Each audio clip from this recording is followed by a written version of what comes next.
One thing I think we should obviously talk about as well is like the role of the coaching staff and the organisation in terms of what you've been able to do with the squad. Because one thing I think gets lost in the whole mix of you guys bringing Neverian, and we want to talk about the 6-man thing in a minute, but for now, the angle I wanted to talk about is this.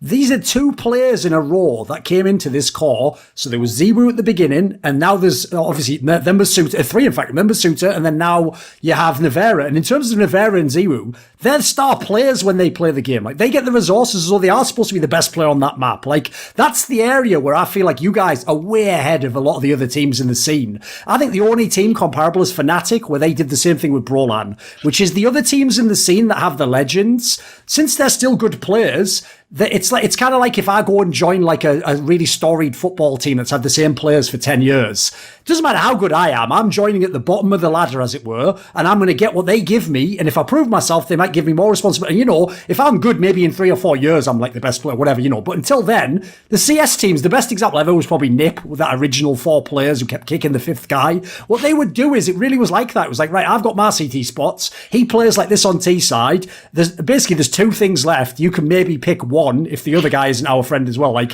if you go into those scenarios, doesn't matter who you are, you're going to be a different player. So the thing I'm actually impressed with is you brought in players like Ziwu now with the Vera, and it's not like you're bringing him in like, right, you have to be better at a totally different role, and then one day I'll let you try the role. It's like, no, I brought you here to be what you are, so let's just put you in those positions. Let's set you up. In fact, even if I'm a more experienced player, we win if you play this way. So there's very few rare teams that have done that, mate. Mostly it's like, the new guy has to sort of almost be twice as good at something he's not supposed to do, so he gets a chance to do what he's good at.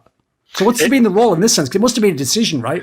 Exactly. I mean, I take the example of before. When I started to be game leader, that's what I told to my teammate and told to myself. I didn't want to do the same mistake that we did in the past.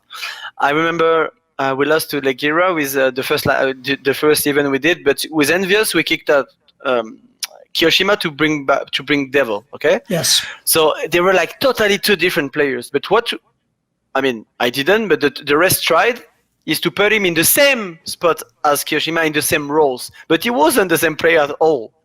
And obviously, it didn't work at all. Like, Devil wasn't used at his best. He has some talent in the lurk role, but in the interfragger role, like, he wasn't at his best. And obviously, it didn't work. So what I tried to tell to myself is I didn't want to do the same mistakes. And when our coach also is not gonna do these mistakes. He knows that every player brings different things, and if you want to swap up players, you're not gonna have the same players at all. It's gonna be different. You need to swap things, etc., etc. And yeah, obviously, we're trying to do good in that sense. Like Misuta at the beginning, it was really hard with Misuta because he had like no experience. But when I say no experience for the high level, it's no experience. Okay, he was kind of a player coming from Faceit, and he came up in a T1. Okay, so it's like Robs. I mean, he wasn't in T1 with most sport at the beginning. They were more like Tier 2, but he was coming from that, and Misuta had even less, I felt, even experience than Robs, because Robs had more FPL games, he had more things like that. Like for real Misuta, that was a really hard task to help him to grow as a player.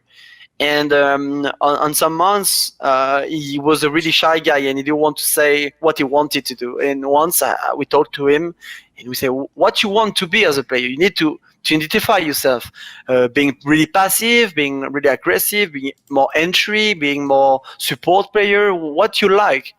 And he says that he likes to run, he likes to entry frag, to run, to play with his skill, because he's really good aim-wise. So we say, okay, I'm going to put you in the best condition in that sense. You're going to run. We're going to put you in good condition when we can, because obviously sometimes you need to sacrifice for the team. Everyone does. Even Zyrathenia sometimes sacrifice for the team. Obviously, he went B and core on Inferno. So to make it work, you need to love what you do, but making a little bit of sacrifice. That's life. That's how it goes. And in the past, in the French scene, we didn't think that way. We said, okay, you're in good team. You should love what you do. So you're gonna do this role, even if you don't like. You're gonna try to be good, and that's never worked. It's never working doing that sense. I'm 100% sure. It's again the human. The human. When you're happy in your life, when you're doing good, you think you do things that you love. Obviously, when you support player, like it's not a selfish player that plays support in CS are not selfish guy in real life. I mean, you know what I mean? It's often the person is also the same as a player. And, I always say it's like your character in real life mirrors your playing style. Exactly. Your English is a bit better than mine, so it's easier for you to talk that way. But yeah, exactly, and it helps everyone in that sense, and that's also something I experienced in my career. Sometimes I did too much things that I didn't like for the team, and it didn't make me really happy. So with these players, it's not easy to form them because Misuta, as I said, had no experience in nothing in communication, in game sense, in nades, in nothing. Like for when he came, he was like a baby of CS. He knew he has a good wrist, to be honest. He was aiming really damn well, but the rest was nothing. And for almost a year now, we've been working with him, and it got much better. I mean, he had, even if he doesn't play all the maps, the two last even, he had like crazy ratings. With the roads he has, he did really good. We were really happy with him, and yeah, he deserves a lot of shot. And the same for Nivera. Nivera has just a bit more experience though, because he came from Heretics. They played a lot of official games. He had, it's like the 6 months helped him for sure, even if he lacks a lot of things, as you might know, as he is pretty young, etc. But yeah, forming, I mean, that's been the strategy of Vitality. They want to form players to become in the team. I mean, they want that, but if they didn't have the staff we have and the player we have, it would not be possible, because you cannot form players wherever you want. That's something maybe sometimes you might not know, but it's pretty true, and it's an exhausting work sometimes, because you put more hours with the youngest. You're watching demos. You need to learn them how to watch demos. You need to learn them everything. Like it's basically babies, but it's been really good to have this experience. And mainly in France, we lacked those young players that we had to form, because obviously for years before Zyro, we had all over the same players, the shuffle 1, shuffle 2. But can I ask one thing to that? Did you guys not allow the young players to become the players that you want them to be? Because that's what I once also said. Before? Yes. But when you had look, how I always saw the French scene was like the German scene. Big fucking egos, not wanting to give other people the opportunity because they're afraid to lose their jobs. In the end, towards the end, I tell you how it was, or how I saw it. And this is zero negative thing about any person. Smith, for example, I can imagine I cannot imagine that he tried to help the community or help the lower player people.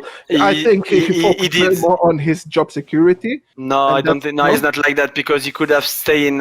He could have stayed in G2. He had more opportunities and he stopped. No, I don't think it's about that. For Smith, he's been. Not people know him, but he's been such a good teammate. Maybe one of the best you can have, and he didn't feel good at the end that when he wasn't good on CS, So no, that's not about that. I feel like the main thing, and I already spoke about that, but the main thing we lacked in France is people can form players, okay? Because to form Misuta, it takes us 8 months, okay? Which team on the tier 1 has wasted 8 months almost to waste? That's true. That's true. That's another thing.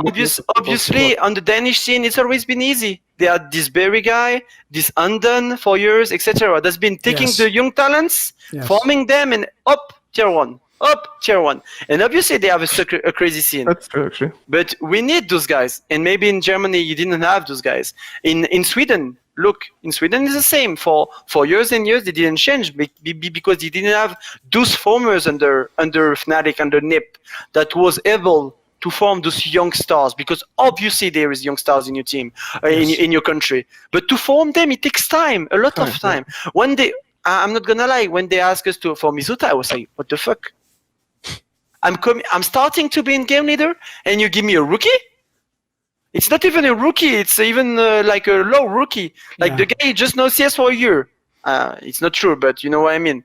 And it's a lot of work. It is really exhausting. So that's why for me, having those academy team like everyone does nowadays is the good thing. But you need the right people to do it. You need the right people to form our young guys, and you need to have experienced player to do it. And for me, for example, that's something maybe I will do in the future, because I feel like the French lacks these players. We could have them. We could have existence. Like, come on. If he wanted to stay on CS and work with youngsters, he could have find a good organization. Even if he went to Vitality. Who's going to pay you, Apex? Who's going to waste money on you building like a rookie team? Because to build a rookie team, you have to pay these kids. Sorry? Academy teams. Man, listen. How cost a player nowadays, a good player to transfer? Okay? It's 200K? It's 300K for... So if you build some young players that's really talented, you pay a guy more, obviously, because the guy has more. Let's say you pay him 5K, 10K, whatever. It depends on how much. And you pay the young players. Obviously, you don't pay them like the others, but you pay them like an academy, like in the football, like the 17 years old players. They paid by the club, not much, but they paid actually. So it helped them to live, at least to live a little bit, but to let them to grow. And that, I think that's the way they should do it. Maybe some academy, and I think it will work. Some small organization will do that, and then sell the players. Like LDLC, how many players have been sold by LDLC in the past few years? A lot, because it's the only small organization that does that. So for me, I think you can find something except than paying contracts really high, etc. I think it could be a good balance. Obviously, you need to, not putting a Zywu, but you need to get like maybe 2 or 3 players out to pay the others for the year. But I think it's a good economy to get that. That's Look, I personally think I'm 100% on your side, and I personally love to do also these things. And Big also back then they did this thing with HP Omen, where they started this academy team, and now 2 years later it was all 16 years old players. They were just picked by Faceit level ranking, and like we were all looking at the players in the end, and we had our 5 final players, and now all 5 players went to alternate, went to Unicorns of Love, which are like the 3rd and 4th best teams in Germany, and they were 16-year-old kids. Exactly. What we did, we put like decent coaches. We had like Kakaf, who was at the beginning. Obviously, he had the most experience out of all, and he formed the team. And then we had like other ex-professional retired players that had like some idea. Tugux, for example, helped a little bit there. He helps those kids. He teaches those kids. And once you help them and learn them how to play Counter-Strike, they will find their own groove. They will find their own way how to do things. And they grew. And now they are all, genuinely all 5 players went to the 3rd and 4th best organization in Germany from being an absolutely nobody. Exactly. Nobody. So I think that would have been a good thing. I think like organization can make profit.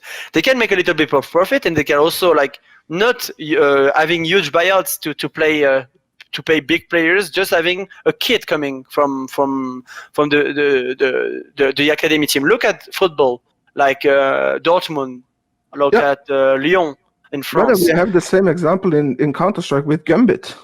Look at what they did with their team, and I tell you, if they fucking sell every single player they have, they will at least make $500,000.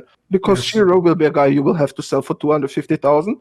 Exactly. He has 200,000. He's 20 years old. He's dropping very good numbers. He's young. Look, they made top 10 with this young team, or top 50. I think even top 10 or top 15. I don't know. But that's a fucking big thing. They were all young kids, Gambit youngsters. They were, and now they make a team, and you can make a lot profit out of these guys. I agree, and I think that's the future for the organizations. They need to look in that sense. But for me, if you want to do it really well, you need the right people. If you have the right people doing it, I mean, you can do like such a great things. And I know in French chain we always had talented player. I know we had talented player, but we didn't have this player that could maybe in a month or 2 adapt to the team, because it's a fact. CS is a short term. For now, it's short term. Yes. As you can change players whenever you want, etc. It's not like League of Legends or maybe other game where you can change only 6 months or a year.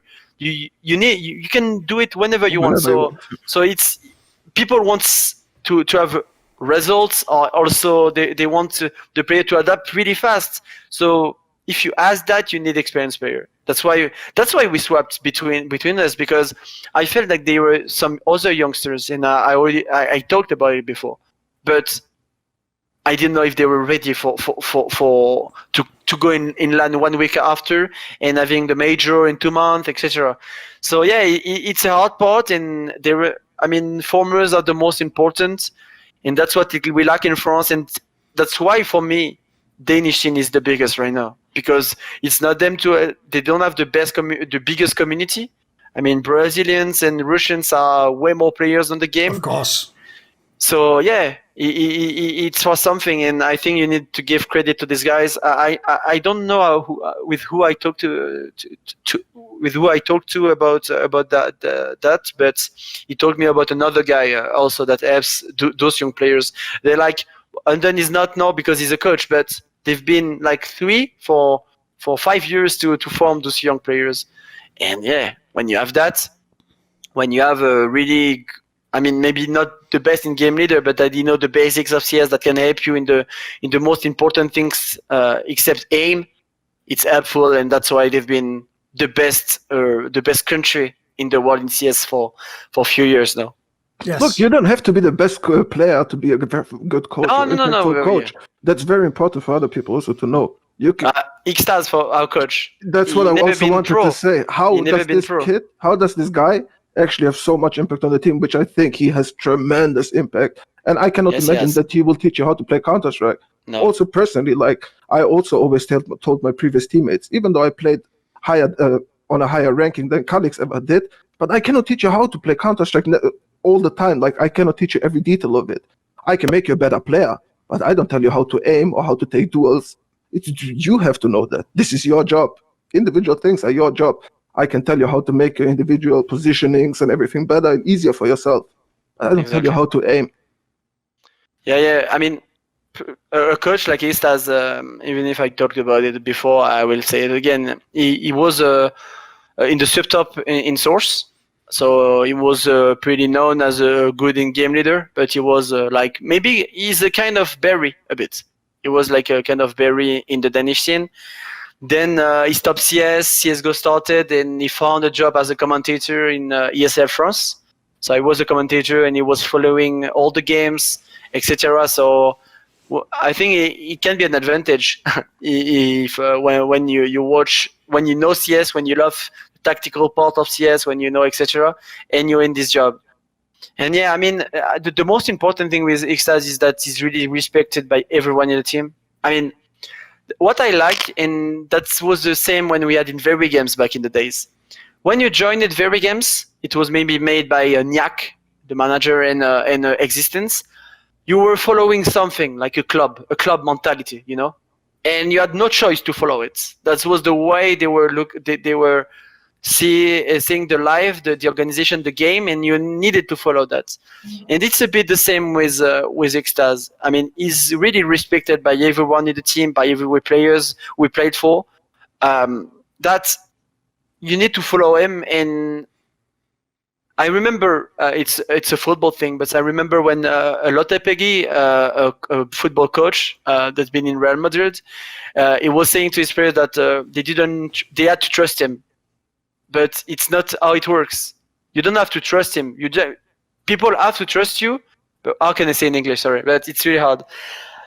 People, they don't need to trust you. You just make things happen to trust you. You know what I mean? They need to trust because you're doing things, not because you say it. Yes. And exactly, you're proving them that they can trust you. Exactly, and that's what happened with ErikHillestad. He never say, "Yeah, trust me, guys. I will be the best coach, or I will do a great job." He does things. He does things that works and that make us better, and etc. And he's perfect at his job. Sometimes he's really hard with us. Sometimes he's really easy with us. Sometimes he's working all the time. He's really passionate, and that's something I really liked for me, because in the French scene, as you might know, we never had really dedicated player to the game. Like, it's a mentality. No, I'm okay to say that, for example, RPK is not like me, but it's okay. Everyone is how he is. Yes. But I feel like in game leaders need to be a bit more dedicated than the others, and that's a true part. And I found my groove with that guy because he's like me. We're watching all the games. Sometimes during the weekend, we just sending message to each other like, "Did you watch that run? Yeah, it's really good, etc." Like we always watching the games, always trying to improve everyone else with the team we're watching, with everything.